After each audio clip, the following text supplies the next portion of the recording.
오늘 읽은 이 마태복음 6장 9절부터 13절 말씀을 흔히 우리는 주기도문이라고 말합니다.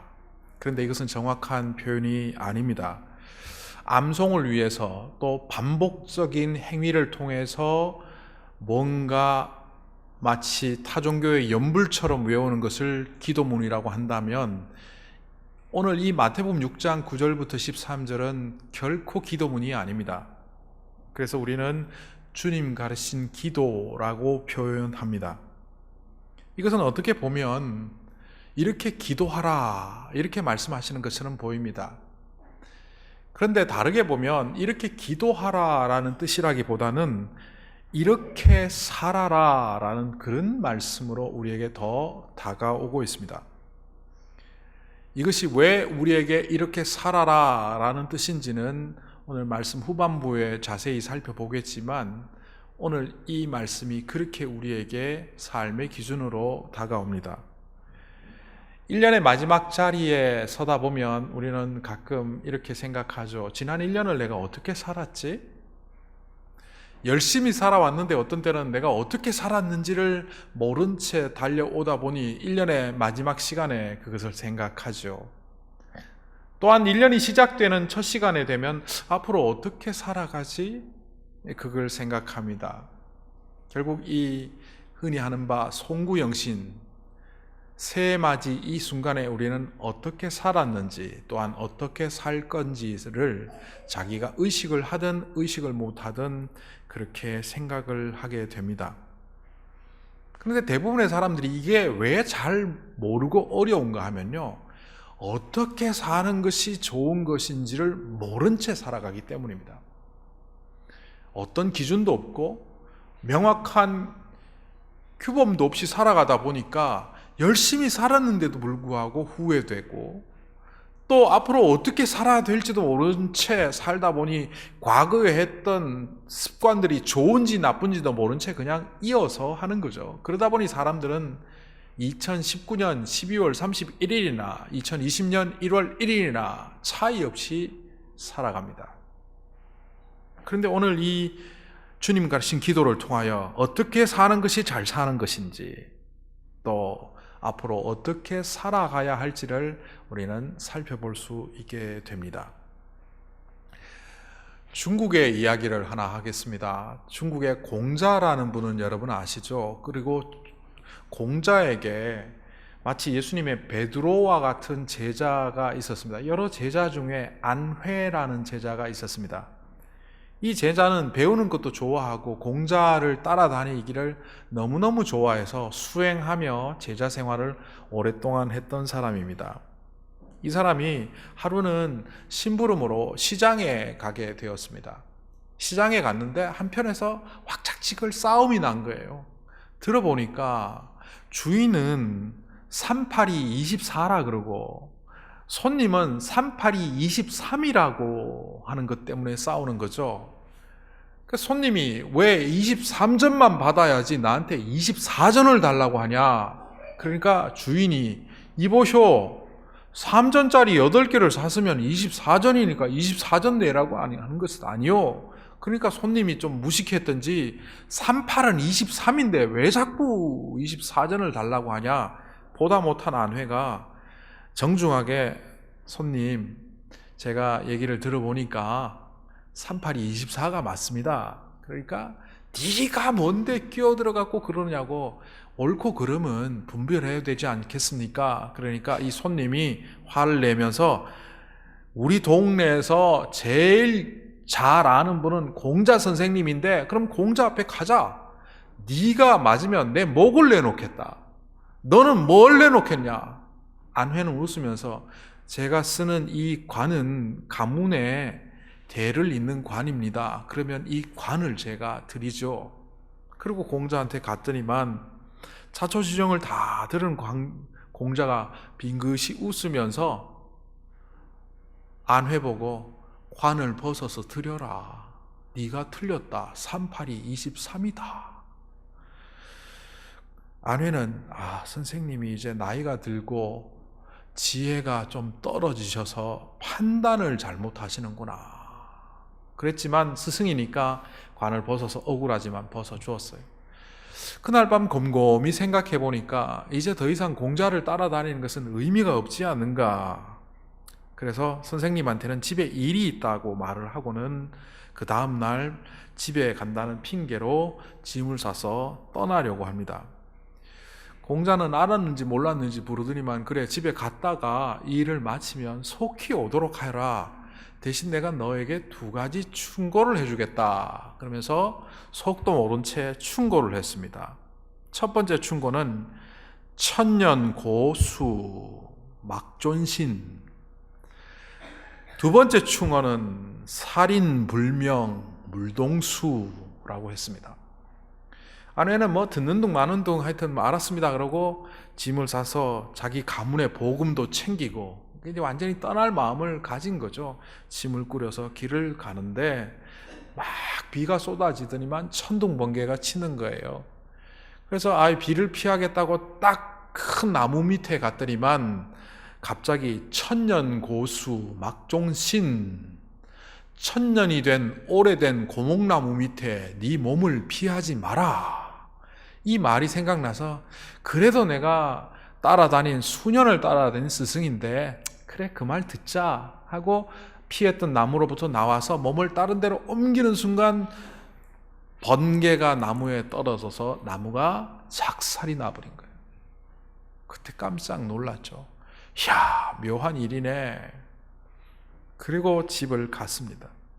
집에 늦은 밤에 도착을 했는데 혹시나 하는 마음에 혹시 아내가 바람을 폈나 하는 그런 마음이 있어서 문을 살짝 밤늦은 밤에 열어봤더니만 침대에 다리가 4개가 있는 거예요. 그래서 칼을 뽑아들고 쳐 죽이리라 이렇게 마음을 먹었는데 그때 2번째 충고가 생각이 난 거예요. 살인불명 물동수. 확실히 알아보지도 않고 사람 죽인다고 칼 뽑아드지 마라. 그래서 가만히 다시 살펴봤더니만 외로운 올케 언니 위로한답시고 오빠 떠난 그 자리에 여동생이 와서 올케랑 시누이가 같이 자고 있었던 거예요. 잘못하면 여동생과 와이프를 다 죽일 뻔했다는 거죠. 그때 이 아내는 머리를 번개처럼 지나가는 생각이 있어서 내가 여기서 머물러서는 안 되겠다 하고 공자에게 갔습니다. 공자에게 갔더니만 네가 382, 23 때문에 마음이 상해서 집을 떠났다는 것을 내 곁을 떠났다는 것을 알고 있었다. 그런데 생각해봐라. 너는 관을 내놓지만 그 사람은 목숨을 내놓아야 되지 않겠냐. 누가 옳고 그른 게 뭐가 그리 중요하니? 사람 목숨은 귀한 거야. 그때 아내가 물었습니다. 그런데 어떻게 고목나무에 벼락이 떨어질 줄, 어떻게 제가 칼을 뽑아들고 와이프를 죽이려고 했던 마음을 품었는지 그건 어떻게 아셨습니까? 네가 떠날 때쯤 아주 건조했고 곧 비가 올 것 같아서 그래서 그렇게 말한 거고 너는 마음에 분노를 품고 칼을 차고 가지 않았니? 그런 사람은 상황 판단을 제대로 못하기 때문에 내가 그런 이야기를 해준 거다. 그 이후 아내는 절대로 공자를 떠나지 않고 평생을 공자의 제자로 훌륭하게 제자의 삶을 살았습니다. 자, 이 이야기를 들으시면서 여러분들은 어떻게 한 해를 사신 것 같습니까? 보통 우리는 산다 그러면 옳고 그름을 구분하며 시시비리를 가리며 살아갔습니다. 내가 옳으냐 네가 옳으냐, 네가 맞냐 내가 맞냐. 이 비비를 따지는 것이, 시비를 따지는 것이 오늘날 현대 문명이고 오늘날 우리가 갖고 있는 현대인의 삶입니다. 그러다 보니 어떤 게 자기 몫인지 어떤 게 남의 몫인지 구분을 짓습니다. 왜 내가 저 사람한테 사랑을 베풀어야 될지 나는 하기 싫어. 그러면 살아갑니다. 그런데 우리는 늘 사실, 팩트, 누가 옳고 그르냐는 시시비비를 따지고 가지만 성경은 우리에게 뭘 따라 살라고 합니까? 사실을 따라 살라고 하는 것이 아니라 진리를 따라 살라고 합니다. 어떻게 보면 공자와 안회의 이야기에서 우리가 발견할 수 있는 것은 바로 그거죠. 누가 옳고 그르냐, 사실보다는 진실, 사실 너머에 있는 진실, 사람은 살리고 봐야 되지 않겠느냐는 그 진실. 사실을 따라 살아가면요, 계산하게 되고 싸우게 되고 다투게 되고 불평하게 되고 편가르게 돼요. 마음에 평화가 없어요. 집에서 부부싸움, 세계 평화를 위해서 부부싸움 하는 경우 거의 없습니다. 복음의 진리를 놓고 누가 맞니 안 맞니 그거 갖고 말다툼 안 합니다. 내 말이 옳으냐 네가 맞니, 내 기억이 옳으냐 네 기억이 옳으냐, 이게 내가 말하는 게 맞는데 왜 자꾸 토를 다느냐, 뭐 그러다가 다 싸움이 나죠. 친한 사이에 왜 싸움이 납니까? 똑같습니다. 교회 안에서 왜 갈등이 있습니까? 똑같습니다. 내가 생각하는 게 옳은데 왜 저 사람은 저러지? 틀렸어. 제가 누누이 얘기해서 좀 제발 고쳤으면 하는 말이 하나 있는데, 틀리다와 다르다는 다르거든요. 그런데 우리가 자꾸 틀렸다 그래요. 저 사람 짜장면 먹는데요, 저는 짬뽕인데 저 사람 나랑 틀려요. 뭘 틀려요? 다르지. 틀린 거는 it's wrong, 잘못된 거예요. 다른 거는 다를 뿐이에요. 그 사람은 저렇게 생각하고 나는 이렇게 생각하는데 나는 맞고 저 사람은 틀린 게 아니라 우리는 다르구나. 다름을 인정할 때 하나가 될 수 있어요. 결국 사실보다는 진실을 따라 살아갈 때, 진리를 따라 살아갈 때 어떤 때는 손해를 보고 고통의 길을 가고 인내와 기다림의 시간을 가져야 될 때도 있지만, 이 진리를 따라가는 삶이야말로 진정한 열매를 맺는 삶이 된다는 겁니다. 제가 신학교를 다닐 때가 1994년, 96년 그 어간입니다. 그때 신학대학원에 들어갔더니만 좀 기도를 하겠다고 하니까 어떤 클럽에 가입을 해서 그 선배들과 함께 산기도를 갔습니다. 우리가 흔히 북한산이라고 말하지만 도봉구에서 올라가면 도봉산이고 평창동에서 올라가면 삼각산이고 저 뒤쪽에서 올라가면 북한산이고 그 산이 그 산입니다. 어쨌든 그 평창동에서 올라가는 이 삼각산, 그리고 그 삼각산 기도원과 기도탑은 당시에도 또 그 이전에도 많은 사람들에게 기도한다는 사람들은 다 한 번씩 가려고 하는 그런 곳이었습니다. 그래서 저도 선배들을 따라 갔는데, 선배들이 기도하자는 곳이 어떤 곳이었느냐 하면 헬기 착륙장 군사시설이 오픈된 공간이었는데, 이게 가운데가 갈라져서 이 시멘트가 양쪽으로 기울었어요. 그런데 이 둥근 헬기 착륙장 주변은 전부 절벽이에요. 그래서 이쪽으로 타고 올라가서 선배들이 자꾸 끝에 가서 기도하래요. 앞으로 기울어져 있는데, 그리고는 기도를 할 때 몸을 흔들면서 기도하래요. 좌우도 아니고 앞뒤로. 중심 잃으면 절벽에서 떨어질 수 있는데, 그래서 제가 자꾸 가운데 쪽으로 와서 기도하니까 믿음이 없대요, 저보고. 그리고 소리를 고래고래 지르래요. 왜 이렇게 소리 질러야 돼요? 그러니까 저기 독경 소리 안 들리니? 저 밑에 절을 이겨야지, 절을! 중들이 목탁 두드리는 거 이겨야지 뭐 이러면서 고래질을 하는데, 그걸 꼭 우리가 이겨야 될 필요가 있나? 그래서 결국 저는 그 기도 클럽에서 나왔습니다. 금요일 밤에 거기 가서 기도를 하던 습관이 참 좋았는데, 그 기도 클럽을 나오고 나니까 기도는 하고 싶고, 그래서 저는 토요일 날 아침에 아내가 싸주는 도시락을 갖고 1994년 95년이었습니다. 95년 여름 그 찌는 더위 속에서도 삼각산에 올라가서 아침에 한 8시쯤 올라가서 오후 1시까지 기도하고 내려왔습니다. 그때 도시락을 먹으면서 바위에 앉아서 서울 시내를 내려다보고 기도를 했죠. 덕경 소리도 들어가면서 제가 그렇게 기도를 했었습니다. 하나님, 기도로 꼭 저 덕경 소리를 이길 필요 없죠. 저 사람들은 나름대로 저러고 나는 여기서 나름대로 기도하고, 하나님, 이것이 하나님이 싫어하는 거 아니죠? 꼭 절벽 끝에 가서 기도해야 되는 거 아니죠? 제가 마음에 평안을 두고 사람들을 미워하지 않으면서 이렇게 기도하는 것을 주님이 더 기뻐하신다는 것을 제가 느꼈습니다. 그리고 내려와서 오후 3시, 4시에 응암교회 청년부 사역하러 전도사로 갔었습니다. 저는 고요한 기도를 드리면서 아래 절에서 들려오는 독경 소리도 들으며 왜 싸워야 할까? 또 기독교는 왜 이렇게 편협할까? 왜 우리들의 기도 제목은 너무 탐욕적이고 너무나 탐욕적이고 너무나 이기적일까? 오늘 우리 주님은 우리에게 이렇게 가르칩니다. 주님의 이름이 거룩하여지도록 기도하랍니다. 우리의 기도가 얼마나 탐욕적이고 이기적입니까? 그러다 보니까 우리의 삶도 탐욕적이고 우리의 삶도 이기적으로 자꾸 바뀝니다. 그런데 주님의 나라가, 주님의 이름이 이 땅에 거룩해지고 주님의 나라가 이 땅에 임하도록 기도하랍니다. 우리의 탐욕을 제거하고 우리의 욕심을 제거하고 우리의 이기심을 제거한 채 하나님이 정말 그 평화의 나라, 평화의 땅을 위하여 기도하랍니다.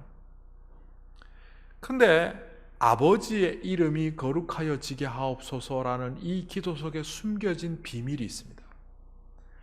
이것은 우리는 가만히 앉아서 기도만 하고 있고 하나님의 이름이 저절로 거룩해지거나 하나님께서 자기의 이름을 거룩하게 하라는 뜻이 아니라는 겁니다. 이 문장은 수동형으로 되어 있는데요. 하나님의 이름이 이 주어 역할을 하는 것이 수동형입니다. 그렇다면 누군가 다른 행동을 하는 사람이 있는데 그 행동하는 사람이 누굴까요? 예수님께서 이 말을 하셨으니까 그럼 예수님인가? 그런데 이 예수님이 우리에게 가르쳐 주지 않았습니까? 그렇다면 이 기도의 숨은 주체는 우리입니다. 우리를 통하여 주님의 이름이 거룩하여지며입니다. 제가 고등학교 때 정말 아버지를 좀 모욕되게 한 일도 많고 또 제가 잘못해서 우리 아버지가 욕을 얻어먹은 적도 있고 그렇습니다. 그런데 그 철없던 제가 어느 날 여름에 제가 바닷가에 살았었기 때문에 놀러 오신 분들이 해수욕장에 여름에 많이 있는데 아이스케키 통 하나 들고 그 뻘뻘 흘려서 제법 그때 수만 원에 해당하는 많은 돈을 벌었습니다. 아이스케키를 팔아서 여름에 고생한 이유는 가을에 가는 그 수학여행 때 가서 보란듯이 한번 써보겠다고 그 돈을 그렇게 모으고 있었습니다. 그러다가 수학여행 가기 전에 이제 신청하기 얼마 전에 친구 따라 어느 개척교회를 갔습니다. 개척교회가 그 함석으로 대충 지어놓은 건물도 아닌 건물 같은, 그러니까 여름에는 너무 덥고 겨울에는 너무 춥고, 그때 여름이었는데 거의 찜통이었습니다. 근데 하나님께서 제 마음에 그런 생각을 주시더라고요. 제가 갖고 있는 그 수만 원, 당시에는 굉장히 큰 돈이었는데 그 돈을 헌금하라고 하시더라고요. 그래서 제가 그 교회 선풍기 구입비로 그 헌금을 했습니다. 그 아버지가, 그리고 제가 이제 수학여행을 포기하니까 제가 벌어서 수학여행 가겠다고 큰 소리를 뻥뻥 쳤었거든요. 그 번 돈을 그렇게 하니까 수학여행을 못 간다는 이야기를 듣고 아버지가 수학여행비를 주셨어요. 근데 저는 그걸 받아서 또 그 교회에 헌금했어요. 왜? 선풍기 숫자가 부족했어요. 그리고 저도 고등학교 2학년 때 처음 알았어요. 수학여행 못 간 아이들이 학교에 나와서 간단히 자습하다가 하루 종일 청소한다는 사실을요. 우리 학교만 그랬는지 모르겠는데 하여튼 수학여행 못 가는 것도 억울해 죽겠는데 학교 나와야 된대요. 수업 일수니까. 나와서 한 2시간 자습하더니만 도시락 먹으라고 하더니만 하루 종일 운동장에 돌 줍고 불 뽑고 화장실 청소하고. 근데 저는 이제 조금 아버지가 육성회장도 하시고 조금 살기도 살았고 공부도 하고 반장도 하고 이런 애가 수학여행 안 가는 게 이상했던지 어떤 선생님이 와서 묻는 거예요. 네가 왜 여기 있냐? 그래서 뭐 좀 이상하게 자꾸 얘기를 하셔서 제가 솔직하게 얘기했습니다. 수학여행비를 이렇게 해서 교회에 헌금을 했습니다. 교회 집사님이셨던 그분이 동네방네 소문을 내갖고 결국 저희 아버지 친구분들도 그 얘기를 듣고 아버지도 그 얘기를 듣게 되었습니다. 그리고 어느 날 아버지와 밥을 먹으며 말을 했습니다. 아버지가 그냥, 우리 아버지 경상도 남자니까 짧게 하죠. 잘했다. 그리고 고맙다. 네 덕분에 내가 이름이 났다. 아버지의 이름이 거룩히 여김을 받으시오며 아들이 아버지의 이름을 높이는 거죠. 하나님이 자기의 이름을 높인다, 거룩히 여기는 것이 아니라 바로 우리를 통하여 이 땅에 예수 그리스도의 이름이, 우리 하나님의 이름이 빛나도록 살 때, 그때 우리는 뭐가 됩니까? 피스메이커가 되고 진정한 주님의 아들이 됩니다. 하나님께서 이 주기도문을 통하여, 예수 그리스도께서 이 주기도문을 통하여 우리가 그냥 읊조리는 기도를 하라는 것이 아니라 바로 이런 삶을 살라고 우리에게 말씀하시는 겁니다. 우리가 다 살펴볼 수는 없지만 살펴보면 바로 우리를 통하여 주님의 나라가 이 땅에 임하시고 우리를 통하여 주님의 뜻이 이 땅에 이루어지게 하라는 바른 그런 기도죠. 그런데 우리가 살다 보면 우리는 어디에 부딪힙니까? 해 아래 새 것이 없어요.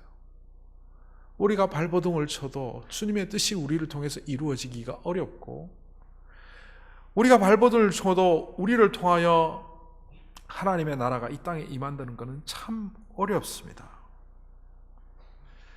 좀 전에도 말씀드렸던 것처럼 2019년 12월 31일에서 2020년 1월 1일로 이렇게 넘어왔지만, 우리가 이 해를 새해라고 말하고 새하늘이라고 말하고 새 땅이라고 말하지만 그게 뭐가 다릅니까? 똑같죠. 우리가 새 사람이 안 되면 내가 서 있는 하늘은, 내가 서 있는 땅은 결코 새 하늘과 새 땅이 될 수 없다는 것을 우리는 살아가다 절감합니다. 그래서 사람들은 스스로 작심삼일하죠. 1월 한 주 지나고 2주 지나고 벌써 2월이 되고 3월이 되고 4월이 되면 또 똑같은 한 해를 우리는 반복하고 있을 뿐이지 새해에 살고 있지 않다는 겁니다. 어떻게 살아야 될지를 모르기 때문이죠. 우리를 통하여 주님의 이름이 거룩해지며, 우리를 통하여 주님의 나라가 이 땅에 임하며, 우리를 통하여 주의 뜻이 이 땅에 이루어지기 위하여 여러분에게 팁 하나 드리겠습니다. 어떤 분이 책에 써놓은 것을 제가 인용하는 겁니다. 당신이 어떻게 살아야 될지를 모른다면 당신의 삶의 자리에서 천국에 가면 이것은 없겠거니 하는 것은 다 버리십시오. 당신의 삶을 어떻게 살아야 될지 모른다면 천국에 가면 이거는 반드시 있거나 가져가야 될 것이라고 하는 것은 당신의 삶 속에서 그렇게 살아가십시오. 지혜로운 말 아닙니까? 제가 좋아하는 김기성 목사가 써놓은 책에 나오는 구절입니다. 우리는 천국에 가면 쓰레기에 불과한 것들, 아니 하나님이 냄새난다고 그거 왜 갖고 왔냐고 하는 것들, 그걸 갖고 살아가죠. 어느 해인가 한국에서 이사를 하는데 이삿짐을 꾸리다가 너무 정신이 없는 나머지 집에 가서, 이사 새 집에 가서 풀었는데 쓰레기를 이만큼 가져온 거예요. 안 그래도 버릴 게 많은데 새 집 가서 쓰레기 버리라고 혼이 났습니다.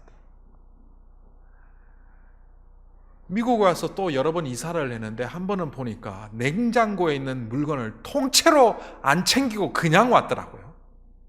그래갖고 이미 이사 나온 집에 밤에 도둑처럼 들어가갖고 가비지 백에다가 냉장고 물건 다 넣어서 들고 왔던 적 있습니다. 그 냉장고에 소스, 얼은 고기, 그런 것들은 새 집에서도 필요하거든요. 그런데 그 쓰레기는 헌 집에서도 새 집에서도 필요 없거든요. 천국에서 정말 필요할 것, 천국에 가져가야 할 것, 그것을 2020년 만들어 가시며 챙기시며 어떻게 살아야 될지를 진리 속에서 찾으시는 여러분들 되시길 간절히 소망합니다.